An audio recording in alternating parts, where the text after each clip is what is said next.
ഉദ്ഘാടനം കഴിഞ്ഞ് 4 മാസമായിട്ടും പ്രവർത്തന സജ്ജമാകാതെ കൊച്ചി ഫുഡ് സ്ട്രീറ്റ് പദ്ധതി ഇപ്പോഴും 13 കടകൾ ഒഴിഞ്ഞുകിടക്കുകയാണ്. വലിയ ടെൻഡർ തുകയാണ് വ്യാപാരികൾ കടമുറികൾ ഏറ്റെടുക്കാത്തതിന് പ്രധാന കാരണം. ടെൻഡർ നടപടികളും വൈകുകയാണ്.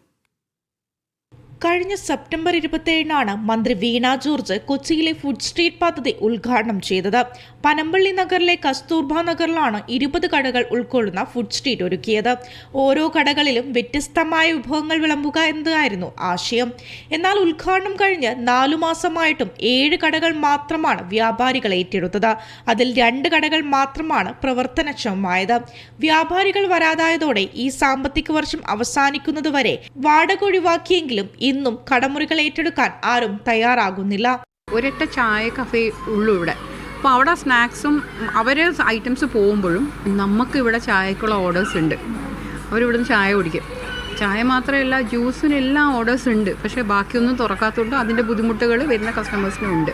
കൊച്ചി കോർപ്പറേഷൻ, ദേശീയ ആരോഗ്യ ദൗത്യ മിഷൻ എന്നിവയുടെ സഹകരണത്തോടെ GCDA ആണ് പദ്ധതി നടപ്പിലാക്കിയത്. തെരഞ്ഞെടുപ്പ് മുൻനിർത്തിയുള്ള ഉദ്ഘാടനമെന്ന ആക്ഷേപവും ഉയരുകയാണ്.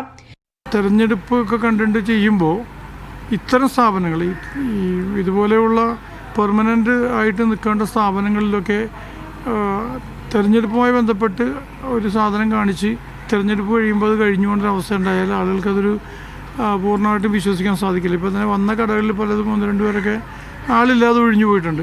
8 കടകൾ ജനറൽ വിഭാഗത്തിനും 6 കടകൾ വനിതകൾക്കും 2 പട്ടികജാതി വിഭാഗത്തിനും ട്രാൻസ്ജെൻഡർ ഭിന്നശേഷിക്കാർക്കുമായി ഓരോ കടകളുമാണ് സംവരണം ചെയ്തത്. ഷോപ്പിംഗ് മാളുകളിലെ ഫുഡ് ഏരിയയുടെ തെരുവ് പതിപ്പായാണ് ഫുഡ് സ്ട്രീറ്റ് വിഭാവനം ചെയ്തത്. കൃത്യമായ ആശയങ്ങളോടെ നടപ്പിലാക്കിയിട്ടും കസ്തൂർബ നഗറിലെ കൊച്ചി ഫുഡ് സ്ട്രീറ്റ് എന്ന പദ്ധതി ഇപ്പോഴും പൂർണ്ണമായിട്ടില്ല. ഉദ്ഘാടനം കഴിഞ്ഞ് 4 മാസമാകുന്നു. ക്യാമറമാൻ സച്ചിൻ സജിക്കൊപ്പം ആര്യ വിനോദ്, മീഡിയ 1 കൊച്ചി.